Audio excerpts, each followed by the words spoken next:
para você. Oi, Cris. Boa tarde para você, boa tarde a todo mundo que nos acompanha aí em São Paulo. Eu estou aqui nesse momento no Salão Verde da Câmara, porque a qualquer momento a bancada evangélica aqui no Congresso vai fazer um pronunciamento exatamente sobre esse caso do ministro Milton Ribeiro. Lembrando que também hoje à tarde a Procuradoria-Geral da República, né, abriu uma investigação contra ele exatamente para falar, né, por causa dos áudios aí que foram divulgados pelo jornal Folha de São Paulo, que ele disse priorizar o atendimento de prefeitos que chegavam, inclusive até ele, por meio de religiosos, né? E isso seria uma ordem que tinha sido dada pelo presidente Jair Bolsonaro. No entanto, a investigação ainda precisa ser autorizada pelo Supremo e deve analisar exatamente um suposto suborno que pastores teriam feito contra o prefeito de Luiz Domingues, cidade que fica lá no Maranhão, o prefeito Gilberto Braga.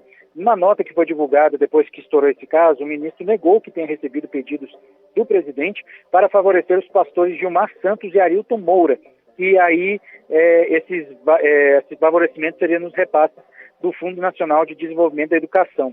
E aí eu estou aqui esperando exatamente o presidente da Frente Parlamentar Evangélica, o deputado Sóstenes Cavalcante, que deve fazer esse pronunciamento exatamente para falar sobre esse tema. A expectativa durante a tarde é que Milton Ribeiro iria conversar com esses parlamentares, que também são evangélicos, Milton Ribeiro é evangélico, exatamente para ouvir a versão do ministro, e assim que ouvir a versão do ministro, tomar uma posição sobre esse assunto. Enquanto isso, aqui em Brasília, a gente tem algumas repercussões, principalmente na internet e também na fala do vice-presidente, o Hamilton Mourão, o general Hamilton Mourão, que defendeu o ministro, disse que Milton Ribeiro, era uma pessoa honesta, mas que ele precisa explicar esse áudio que afirma favorecer os pastores evangélicos. Aqui no Senado, durante a tarde, lá para as 3 horas da tarde, o presidente da Comissão de Educação, o senador Marcelo Castro, afirmou na internet que o ministro ligou para ele e se colocou à disposição para prestar esclarecimentos.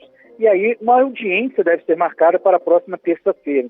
Na internet também, o vice-presidente da Câmara, o deputado Marcelo Ramos, chamou de esculhambação a influência desses pastores na agenda do ministro da Educação e também na distribuição de recursos. Também na internet, o vice-líder, né, da bancada evangélica, o deputado aqui do Distrito Federal, Luiz Miranda, perguntou se já temos um novo ministro ou se os esquemas vão continuar.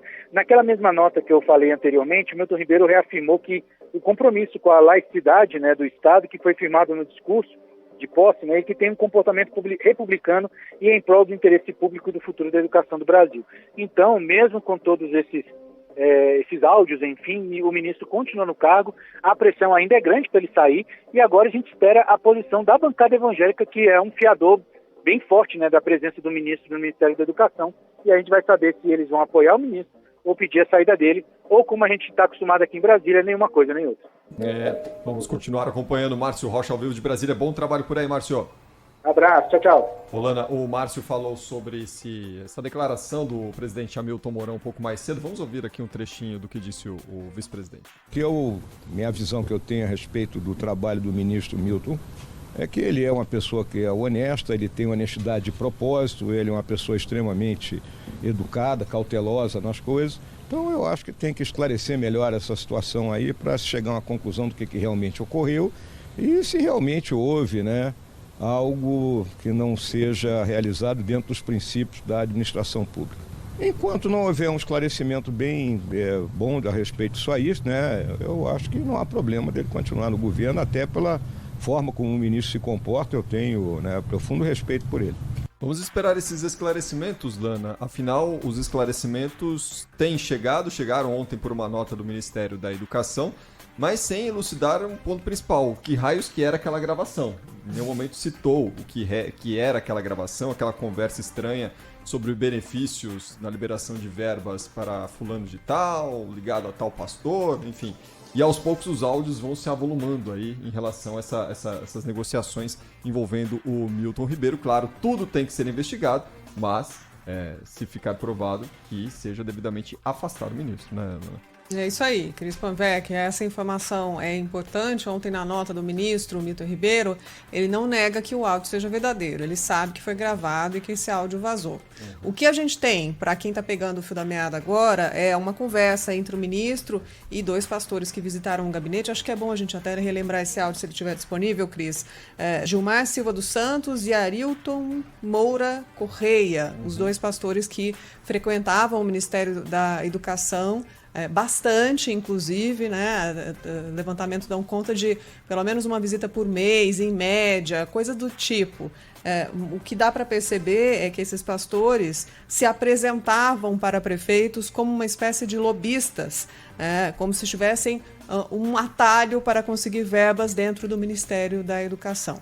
E o que esse áudio faz é comprometer o ministro, porque o ministro reconhece ali que atua atendendo pedidos preferenciais do presidente da República, de pastores. Então, se a gente tiver esse áudio agora, só para refrescar a memória do imbróglio que está acontecendo no Ministério da Educação, e lembrando que Milton Ribeiro é o 4º ministro da Educação do governo Bolsonaro, e que agora está passando por essa situação. Vamos ouvir o áudio. Vamos ouvir aqui.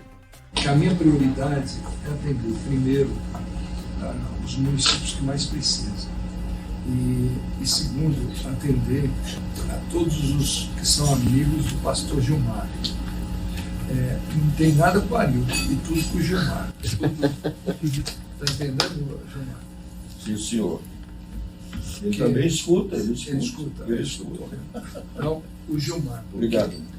Que foi um pedido especial que o presidente da República fez para mim sobre a questão do Gilmar, apoio. Então, o apoio que a gente pede não é segredo, isso pode ser publicado.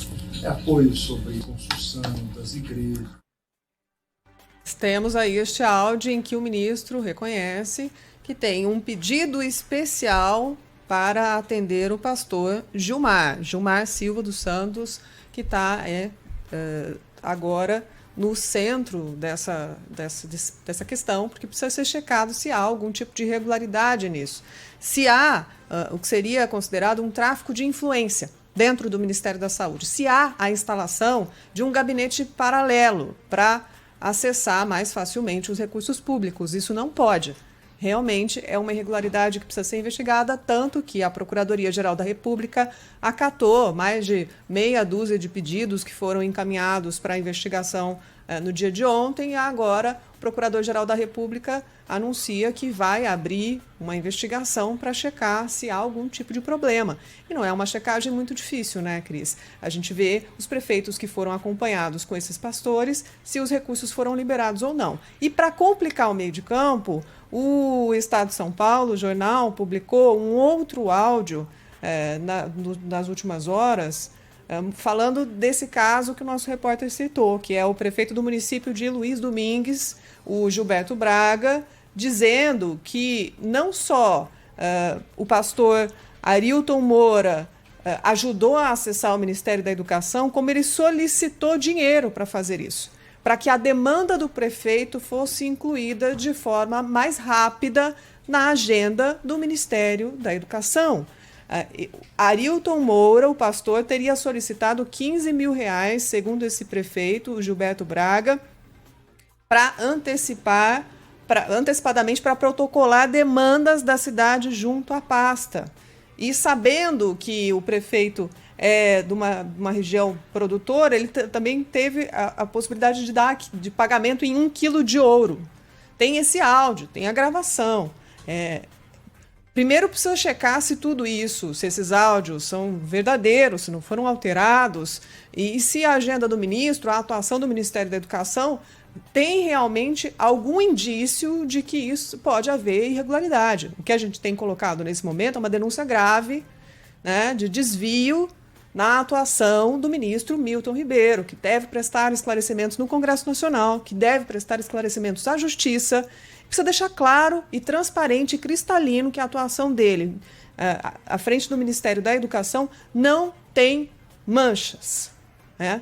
Porque brilho a gente sabe que não tem também, né, Cris? Porque esses últimos meses o Ministério da Educação, além do desafio ser enorme, porque é um cenário todo complicado pela pandemia, mas a atuação do Ministério da Educação, de Milton Ribeiro à frente do Ministério da Educação, não tem grandes elogios, não merece grandes elogios, então talvez seja mais um ministro a deixar o governo sem ter contribuído muito para melhorar a situação do Brasil, que vive uma crise nesse momento, também agravada pela pandemia, na pasta da educação. O MEC teria um papel fundamental neste momento pós-pandemia, né? Durante a pandemia principalmente, mas nesse momento pós-pandemia, de recuperação da educação, enfim, de todos os trabalhos que precisam ser feitos para recuperar muito do que se perdeu ao longo desses últimos 2 anos. O MEC continua furando, né, ao longo de todo esse trabalho, de todo esse projeto que precisaria ser empregado. Aliás,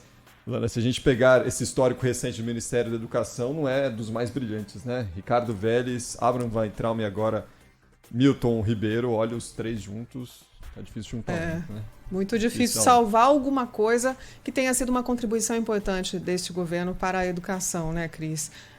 Infelizmente foi uma política pautada para questões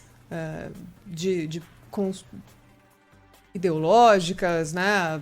Sem avanços claros, infelizmente, principalmente para as crianças que enfrentaram escolas fechadas, que precisavam de uma assistência, que precisavam que chegasse à internet, que precisavam de estrutura básica, de cobrança para que os prefeitos entregassem um mínimo de saneamento básico para manter as escolas abertas, né? De um sistema de reforço, para pensar junto à escola. E aí a gente vê o governo perdendo tempo com censura a filme, com pauta que não avança em nada no Congresso Nacional, né, com avaliações fracas.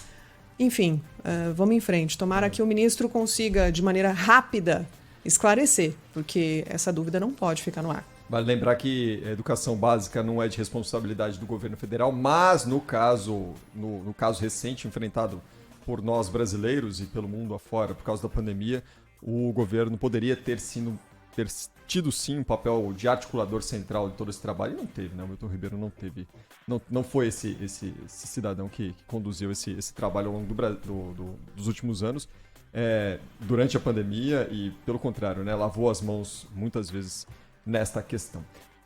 Agora 5h14, o Quinto Sinal vai marcar 5h15, você está nos Bastidores do Poder, esta é a sua rádio Bandeirantes, a gente volta em instantes.